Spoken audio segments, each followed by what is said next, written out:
am glad to be close to her, and I'm glad y'all are here with us, and we are close to you. Hello, everybody. This is Dr. Willie Jolley. I want to welcome you to the Jolley Marriage Show. I'm Dr. Willie Jolley, and this is Dee. Dee Taylor-Jolley. We're the authors of the book, Make Love, Make Money, Make It Last, 10 Secrets to Shape a Great Marriage. Thank you for joining us this evening. We know everybody's schedule is busy, and we appreciate you carving out a little bit of time for us to share with you valuable tips, information, strategies. We're going to jump right in. Relationships, We're going to jump right in to about how to stay away from the marriage killers. Now, that's the topic we want everybody to know about, because y'all have sent the emails to us with your issues. Why don't you tell them what this email did and say it again? This particular one was more like a commentary. He cannot get his wife to stop leaving her makeup all over the bathroom counter. Ouch. That's eye cream, face powder, lipstick. We ladies, we know. So with her early morning schedule, she's up and out before he even wakes up, which is about 7 o'clock in the morning. But she's apologized for forgetting to clean up the makeup and everything. But it keeps happening. Their one sink, small bathroom countertop is a mess, and he gets frustrated when he goes in to brush his teeth because they got to move stuff around, and they got a little bit. Okay, go ahead. And I understand that, because when we travel, there's often one sink. And so I try to be neat and put all my stuff on one side. You put your stuff on the other, so that our stuff isn't all over the place. So I'm sensitive to that we have different things going on. I've got sometimes more makeup than you, depending upon whether or not you're on camera, because you might have more stuff than me. So anyway, this is true. So he's frustrated. Yeah. And he's aware that he's starting to nag her. And he goes to work annoyed with his wife. So, what do you suggest? What do you suggest he do? And what is really nagging? And nagging is that repeated request or a reminder that the other person do something. And you start to feel like they're not listening to you. So what do you do about it? Now, some research, according to a clinical psychologist and life coach by the name of Edward Dreyfus, he says, being able to communicate well requires both good transmission skills, that means communication, articulation skills, outgoing, and good receiving skills, which means the listening stuff, right? So if you're not sending out, articulating, or providing descriptive information that your significant other, partner, spouse is able to receive, then you're probably not getting them to listen effectively. And how will you know that? If at the end of the day, stuff is still on the counter, right? So somebody didn't listen, or the person who was communicating the information didn't communicate it. But he keeps doing it over and over and over again, which becomes frustration and becomes a kind of nagging. Yeah. Okay. So men can nag as well as women. Anybody can nag. Okay, anybody can nag. Now, women usually get the bad. We get the blame that we're the ones who always. But it's not always. Stuff. They're drama queens, but they're also drama kings. And we have had drama kings, and we have had counseling. Not counseling. I don't want anybody. I don't use that word. Mentoring sessions. So we are not marriage counselors. We're marriage mentors. You talk about your problem. We tell you our best advice and how we have overcome some of the things that we dealt with, and also direct you to people who can give you really clear counseling if that's needed. Right. Now, the psychologist also says that a breakdown in the lines of communication is a pretty good indicator that you're headed towards the divorce. Okay, that's and they have these indicators. They have these indicators that are part of the counseling apparatus or protocol that says, we're gonna check you out on these indicators. And if we see these indicators pop up, we're going to recommend that in premarital counseling, they do it and say, y'all shouldn't get married. I think it's very important to deal with the premarital before you even get to, then we wouldn't have a need to have this discussion. Right. If that had been worked out in premarital class. So everybody should, who thinking about getting married, even if you have the significant other yet or not, you need to go to the premarital classes, or at least look at the kinds of information and issues that come up for people who are married. I think it's important for me to take a moment to give a disclaimer here, which is that many of our regulars are reaching us right now on the comments section, putting in comments, and we usually say, hey, this person, hey, that person, we got to read your comment, or hey, we're glad you're here. We're not doing that tonight because We're not here. We're not here live. We are pre-recording this because I'm speaking in Atlanta with Bishop T.D. Jakes and Ambassador Andrew Young and Grant Hill at the Hope Global Forum, which is the biggest forum that is one of the biggest forums in the world, but it was put together by John Hope Bryant. And I'm honored that they asked me to be the Monday keynote speaker. So we're going to be we're not going to be here live. So we wanted to make sure that if you're putting your comments in, know that we appreciate them. And the reason we get them later. Yeah, we'll go through them hopefully. Okay. And get some responses. So we thank you, but we wanted to be prepared and make sure you had information for us, us for this Monday. All right, so let's talk about, why don't you talk a little more? I got some information. Say this. All right. So communication is the main issue. So when you read all the different material that talk about why marriages break up, it is sex, money, communication. Sex, and you money, can put it in order, but you can find it this way. Sex, money, sex, communication. The common thread, let's think about this. The common thread is your ability to effectively communicate with your mate, to articulate, to use your body language, all the body parts to say, this is who I am. This is what I need. And what can you do for me? What have you done for me lately? Well, you might not see why. Yeah. Okay. But the common thread is communication, and it is never valid to say you should have known. It does not work. Okay. Ooh, that is so couples. But here's the problem. Here's the problem we're talking about with this guy. This guy whose wife, he keeps telling that the letter's coming from him, but the letter could be coming from her because he's the one who keeps nagging about it. You see? Now he's upset about it. It's gotten on his nerves. But I don't think that it is as important to her. She keeps telling her she's gonna fix it, and she doesn't. Okay. Okay, but it's enough of an annoyance to him that he would email in. Yeah. Okay. Yeah. So it's not enough of an annoyance to her. So let me give you a solution. She hasn't changed her behavior. You know, I'm. And wait. Oh. It's the challenge to change your behavior. And we're going to deal with that later, because changing your behavior says you got to be really conscious of it, and you have to substitute one skill, one habit for another. Okay, I'm not going down the rabbit hole. Don't say it to me. I wasn't even going to go there. I was just going to say. There you go, Willie Dee Jolley. I was just going to express that there are options here. There are options on how you handle this situation.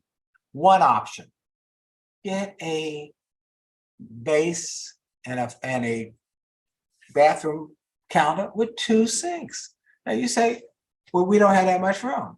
Well, what if they're rented? They can't change the sinks in the bathroom. Yeah, but they could potentially get some things that you put over the toilet. If they got a cramped space, you go to the Container Store and you find something that will help you in this situation. Okay, so you're saying think outside the box. That's right. And organize differently. That's right. Okay, like in our case, when we travel, you have your on this side, your kit and everything. The inside the kit, I think it looks like a hot mess, but I'm not going to go there. But all your stuff is in there. Yes. Then on the other hand, I have my stuff normally it's the right side. We travel so much. We got sides. It's on the right side, regardless of how big or how small that area is. Yep. And I have my stuff in different Ziploc bags all to one side. Correct. So we worked it out. We worked it out. Now, let's give another example though, about nagging and about changing behaviors. It don't work to nag, first of all. Okay, just keep on nagging doesn't work. So she's not going to change her behavior. My friend, whoever wrote the letter, she's not going to change her habit because you just keep nagging about it, keep complaining about it.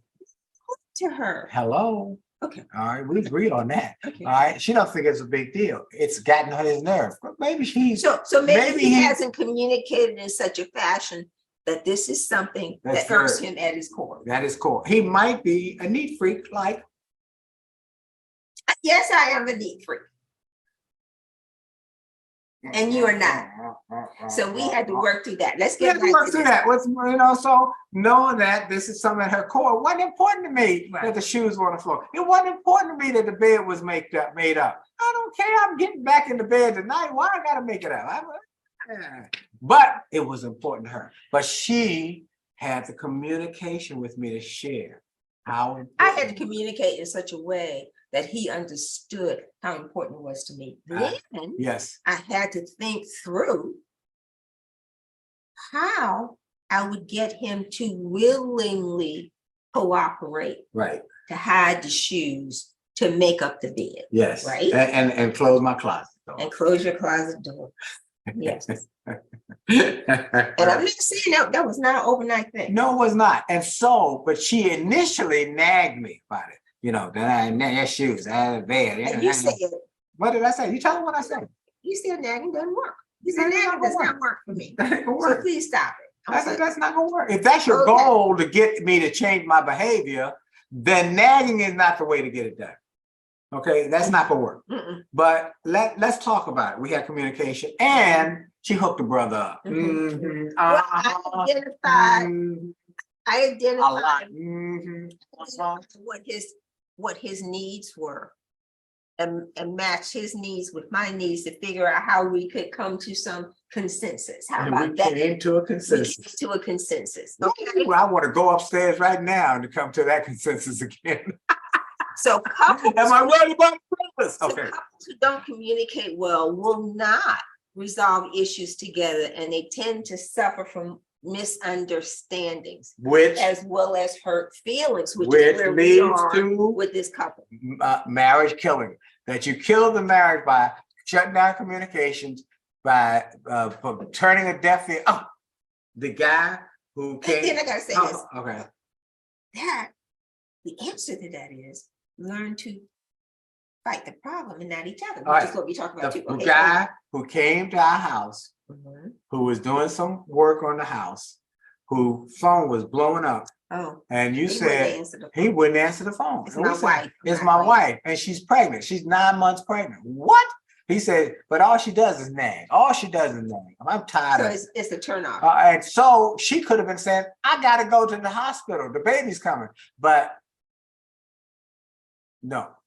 So he didn't answer. We had to have a conversation with him. By the way, folks on Instagram, we got a limit, unfortunately, with the time we can be on Instagram. So we're going to have to end the Instagram portion of this episode. We encourage you to jump over to Facebook or Twitter. Or LinkedIn.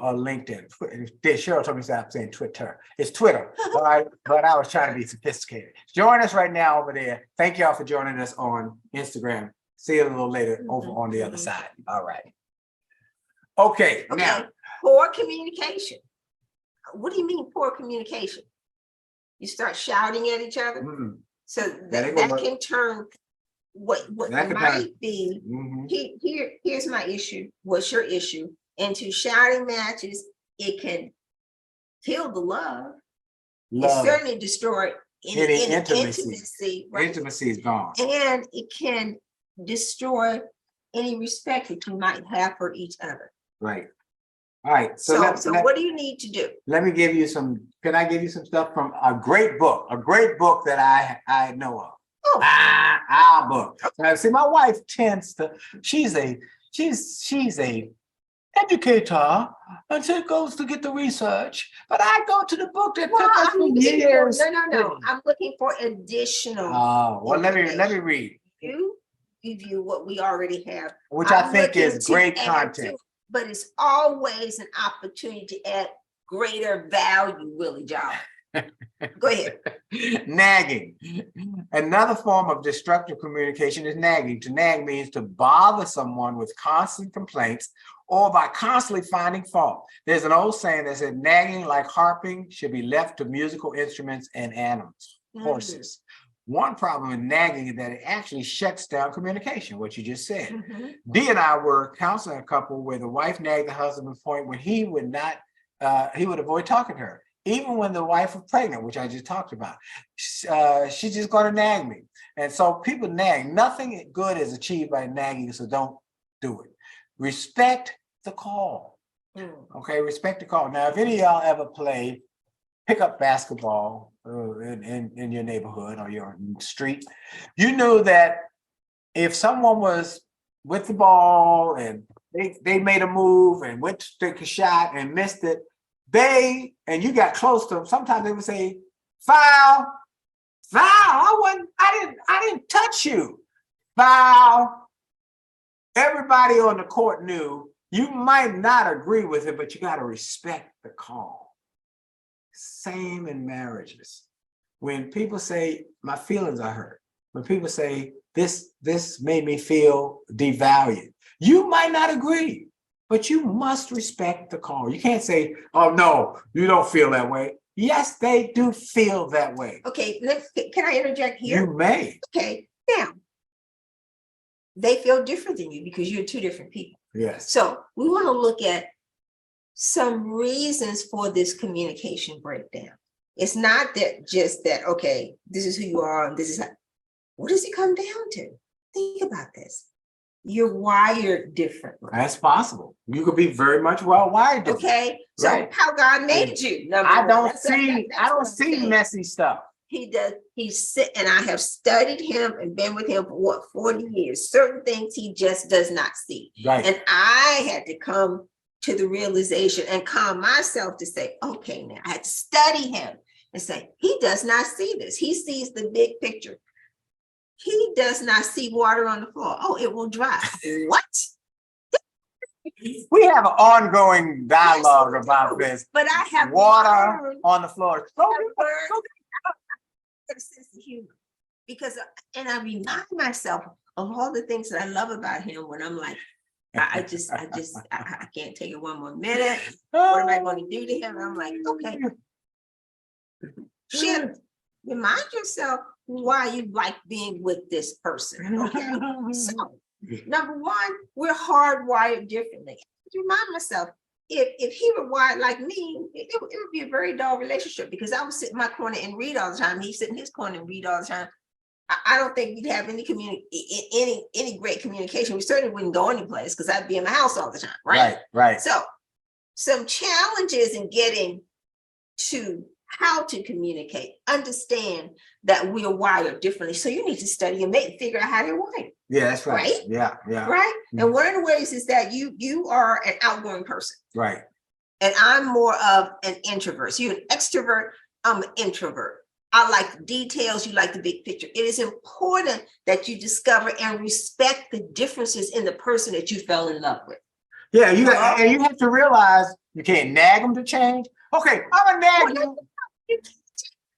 I'm telling you, do anything to make them change. You can't nag them, you can't berate them. They write with their left hand or right hand. You can't nag that to change. That's hardwired. Okay, next, you come from different families, which means your culture, how your family operates is different. When we had a couple and one was from, it was a marriage, the lady was Asian and the gentleman was yes, and we had to have the conversation with her.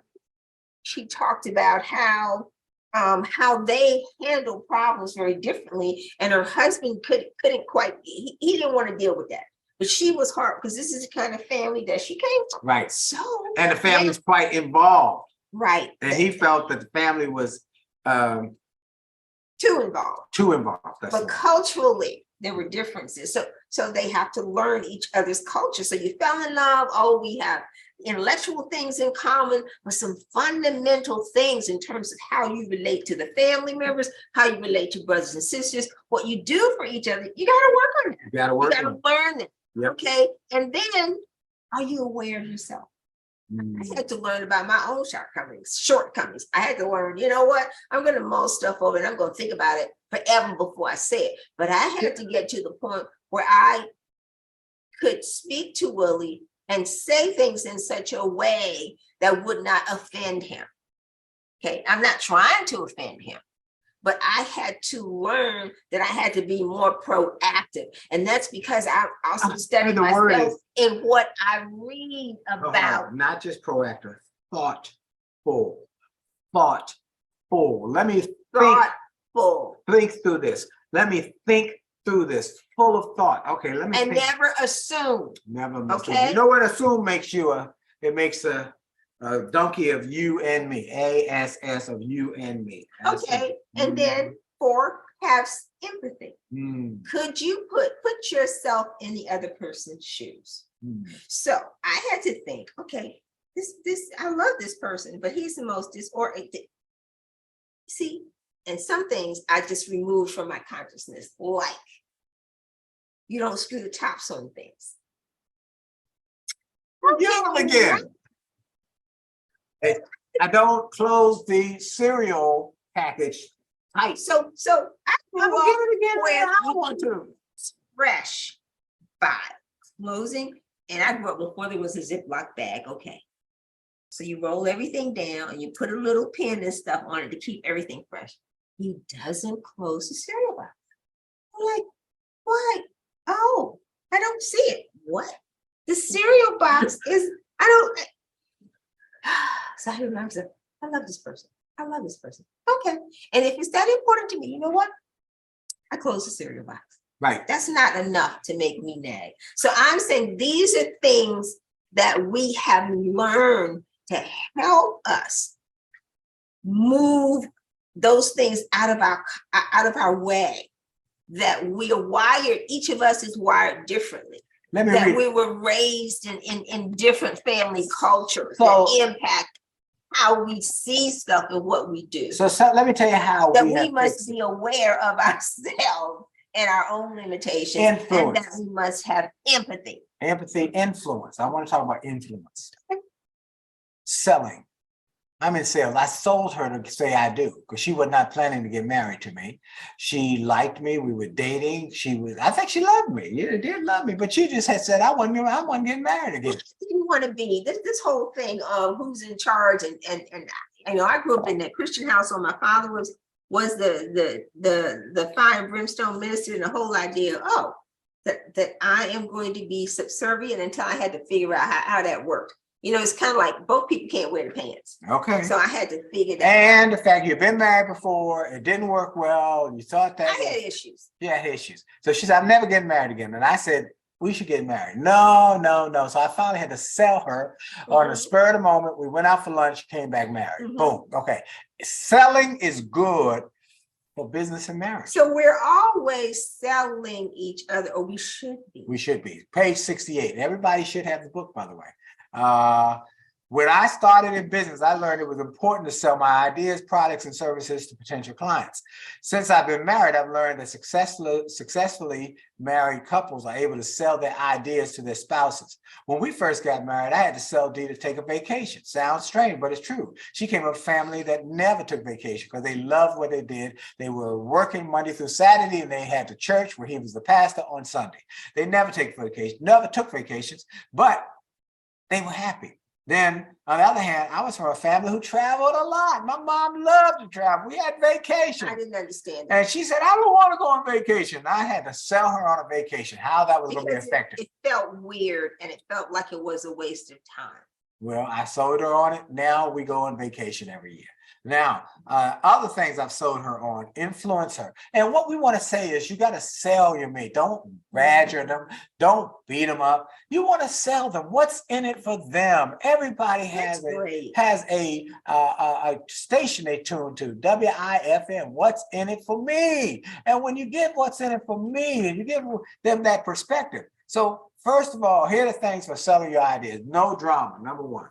Number two, take a deep breath when you're feeling that feeling coming over you, about to rage. No. Lower your voice, calm your tone, think positive. What Dee said, I think positive. Think about it. Win-win. I love them. I gotta be sweet.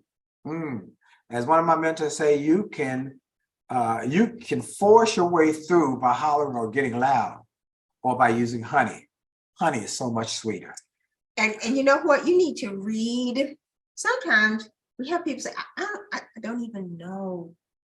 Because the first words that come out is something negative. That's right. So sometimes you have to mull it over, and it is work. But you have to think, is this person that I said I would be with for the rest of my life, are they worth the investment in terms of time and energy in me learning how to be sweet to them? Right. I think I'm sweet, but or they're like, oh, this is off-putting, then I'm not using the right words, and I have to be willing to learn the words to use that will draw and get there closer. And draw you closer and get your intended result. And how many of y'all want to get the intended result? And that's the case, then that will benefit both. So we're not talking about manipulation. No.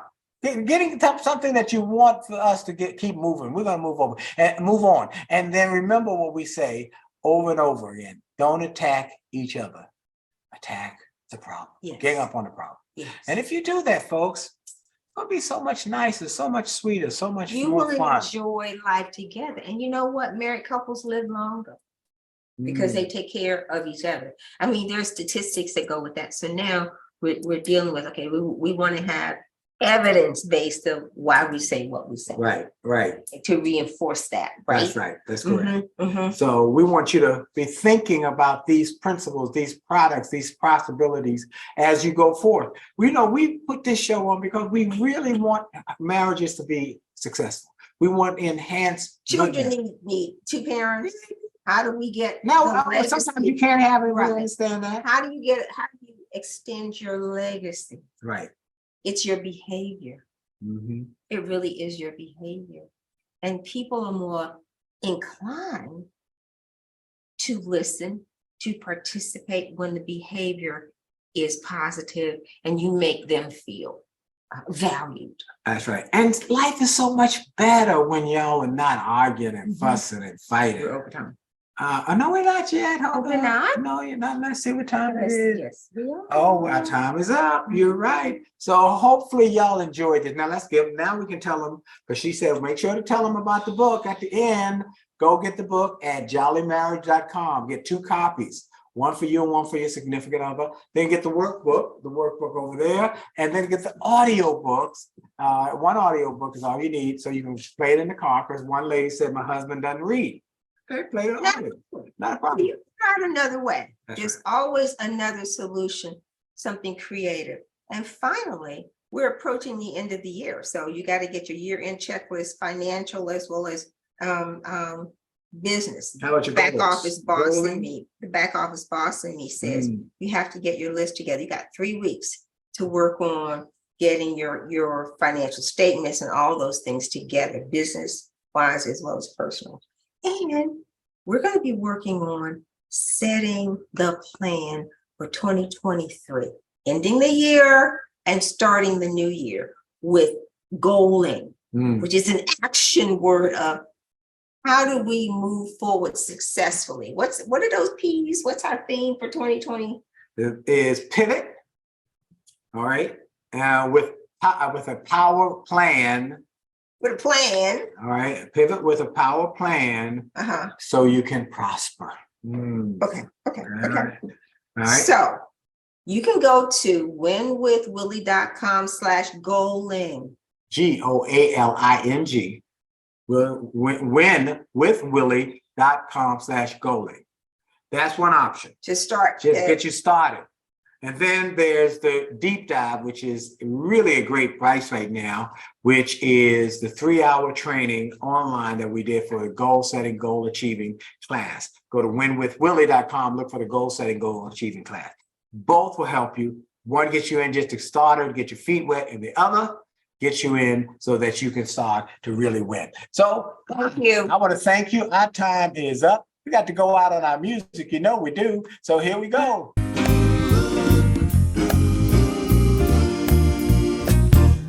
Why do birds suddenly appear every time you are near. Just like me, they long to be close to you.